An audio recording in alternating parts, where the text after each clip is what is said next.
Hey guys, this is going to be my 2015 favorite fragrance video now. I have, I believe, 8 fragrances here. Yes, I got 8 fragrances here.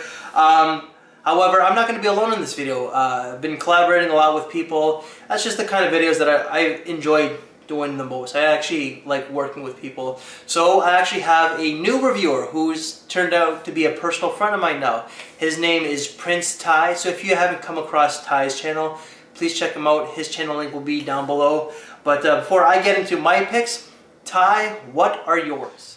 Okay guys, another awesome collaboration with Chad the Man. Guys, I'm Prince Tai and I will tell you my top favorite fragrances that I've been wearing during 2015. And man, I love all these fragrances. So, let's do this. The first one, during the summer, this is my signature scent during the summer, Versace's Pour Homme. The projection is really good. Never overspray it if you're just wearing it to work or just going out to a friend's dinner party or something. But you know, it's a great compliment getter. You know, I don't go more than 3 sprays on it on a general day. The first day I wore it to work, I was getting tons of compliments with it. The sillage is really good. Longevity, no more than 6 hours. I used to carry a travel atomizer with me during my work hours. So yeah, this fragrance served me really well. And surprisingly enough, this fragrance is really good for the clubs, and that's when you can overspray it. It cuts through all the other fragrances, man. I mean, once I wore it for the club, right, and I went into my living room, my dad goes, you need to wear less of that, because he was in the other end of the living room, and we've got a big living room. He was like, you need to wear less of that, because that is too much. But when I took it to the club, it was the perfect amount, I'm telling you. So, Versace Pour Homme. Next one, Giorgio Armani's Acqua di Gio Eau de Toilette Pour Homme. Man, this is a timeless classic, man. 90s release. Well, what it is, I'm a Muslim, I'm of the Islamic faith, and during Ramadan we go to the mosque in the evenings. And now in the mosque, I don't know if you guys ever been to one, it can get really hot with all these people together, you know, and when there's no AC in a mosque, man, it can get really hot. So a fragrance like Acqua di Gio really works well in a very hot, non-air-conned environment, and the people really appreciate it, you know. And yeah, so if you go to like Gurdwaras, Hindu temples, church, mosque, synagogue, any sort of faith sort of based place where it gets hot with a lot of people, Acqua di Gio is the one for you. By the way, I'm not a crazy religious person. Okay, my ultimate clubbing fragrance, Versace Eros. I've been wearing that especially recently to the clubs and bars because, man, you get tons of compliments in the clubs. It's really strong. I would not go no more than 2 sprays. Maximum of 3 sprays if you go into the club, but no more than 2 sprays in general. It's not very versatile, but longevity is really good and it is a great clubbing fragrance. 2015, I've been abusing this for the clubs. Now, Carolina Herrera's CH Men is another awesome fragrance. The thing is, I found out about this fragrance due to reviews, you know, and I watched all these reviews about hyping Carolina Herrera's CH Men, and the hype is worth it. I mean, it's worth the hype, guys. It's a great blind buy. I was testing it out. As this fragrance, Versace Pour Homme, was my signature scent. In between, I was testing out this, got tons of compliments every time I hug someone. I work with a lot of women as well, well I used to back then, and always just get tons of compliments, and the scent is really nice as well. You guys will really love it. I wouldn't go, on the first pop, I wouldn't go no more than 3 to 4 sprays. You know, but on some people the sweetness comes out really strong at first, so just be careful with this one, but a great blind buy. So if you haven't smelled it, get it.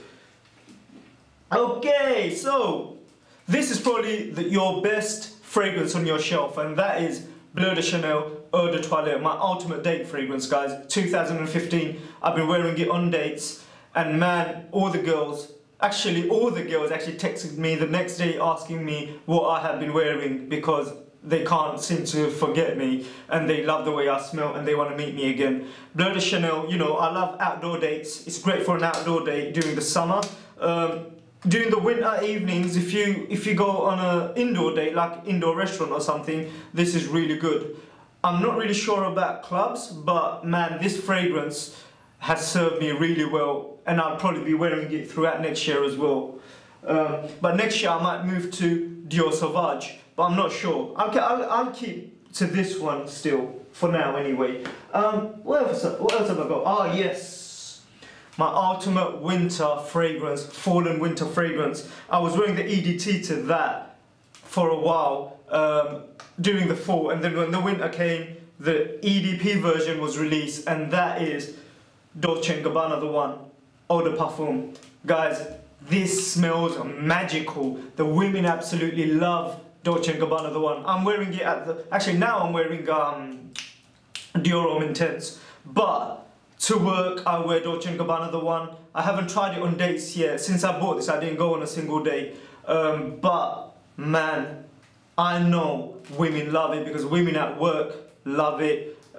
You know, when I done the review of it myself, people loved it. Longevity, no more than 6 hours, but you refresh yourself once with it after about 5 hours, and you smell like this for at least 11 hours. You guys know what Eau de Toilette smelled like. This is a tiny bit stronger. Okay, so Dolce & Gabbana, the one. Guys, these were my best fragrances for 2015. Thanks, Chad. Appreciate it, buddy. Okay, Ty. Thanks a lot for being part of this video. Before I get into mine, I just want to say Assalamu alaikum, my brother. So, okay. So these are in no particular order, okay? They're pretty much, I like them pretty much all the same, except for maybe a few, you know. But the first one here, I actually really do like, and I'm just going to try and breeze through my list. Hugo Boss Bottled. I haven't really worn a lot of it this year, maybe like 2 mls, 3 mls at the most. I didn't visit it, I didn't wear it a lot this year, but I got reacquainted with it a few months ago when it was like maybe October, and I'm like, okay, man, I gotta start wearing this a little bit more. I really like the green apple note, that vanilla. It's even though it is a safe designer fragrance, you know, in that you may risk potentially smelling like, you know, some other schmuck out there, I like it, you know, and I don't care if I smell like another guy out there. I really like this fragrance. I think it's great. So Hugo Boss Bottled. This one here is from the House of Ferragamo, and then we're going with F Black. Lavender, pepper, citrus. I think it's just a great, classy fragrance. Very versatile as well. You know, perfect for the fall, winter. It is a cheapie and a goodie. You can get this for about $30, $35 online. Maybe even a little bit cheaper, so just hunt around. Department store prices, yo, do not get at department store prices.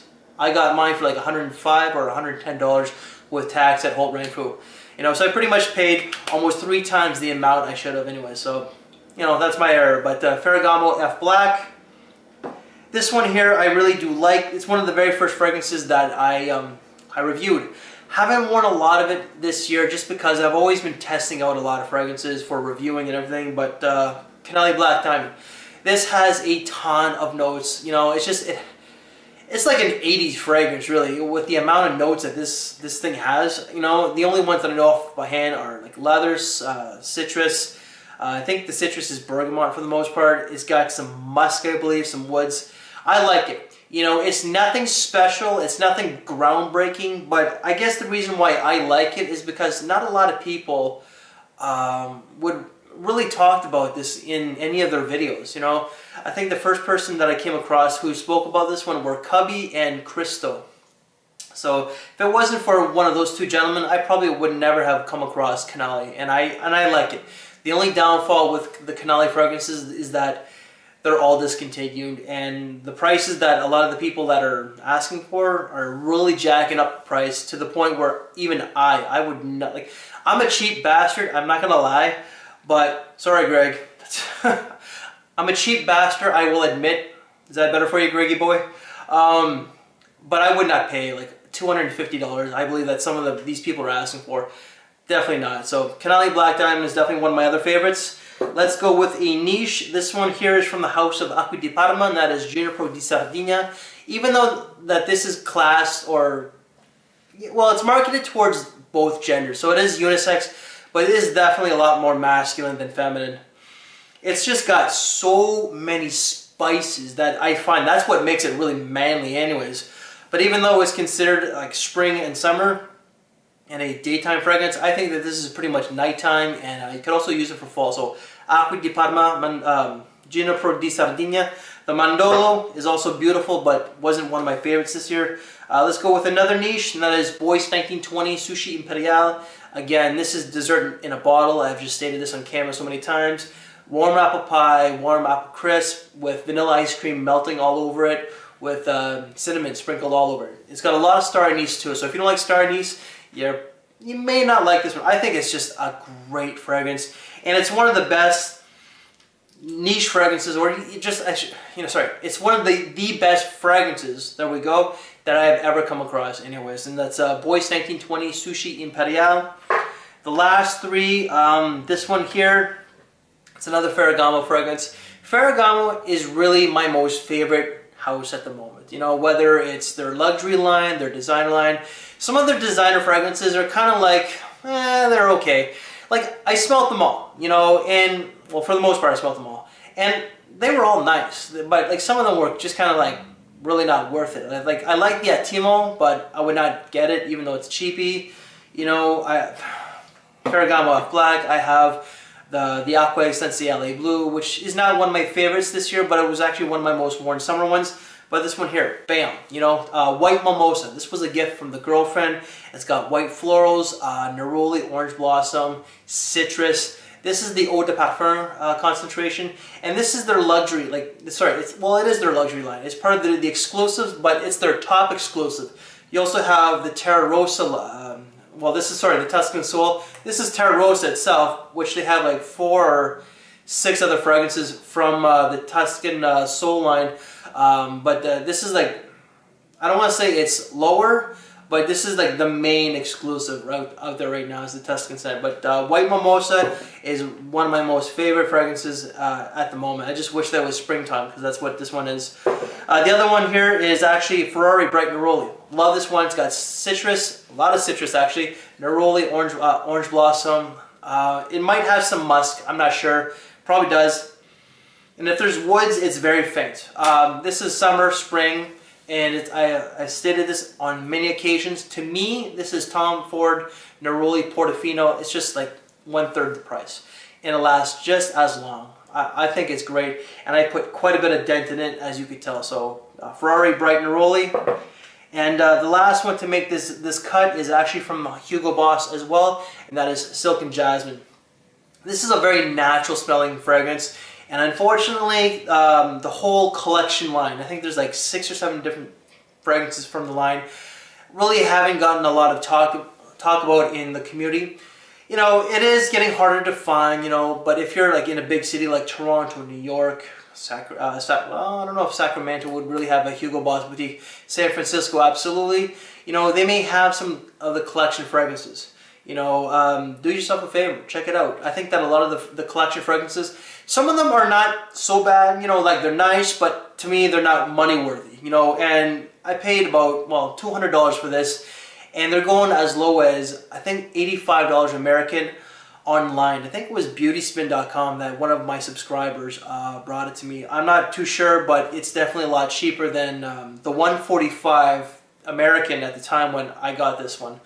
I love this one. And the other one that I love from the Hugo Boss collection line is the Velvet Amber. So just amazing fragrance. This one's got honey, jasmine, cloves, and vanilla. Just an amazing fragrance, you know. It's just, this one's a work of art. And if you can get your nose on it, I'm almost guaranteed that you're going to love this one. Especially if you like your unisex type of fragrances, you know. And this is pretty much just like a winter, fall, and maybe a transition into spring fragrance. So if I had to narrow it down to 3 fragrances, this would definitely make my top 3. This one here, and I don't know, it's a toss-up between these 2. So those are my favorite fragrances of 2015. Again, Tai, thanks a lot for being a part of this. I really do appreciate it. And if you haven't done so, check him out. Stay safe in the new year. Happy New Year to you. And let's keep smelling well, all right? Take care and bye.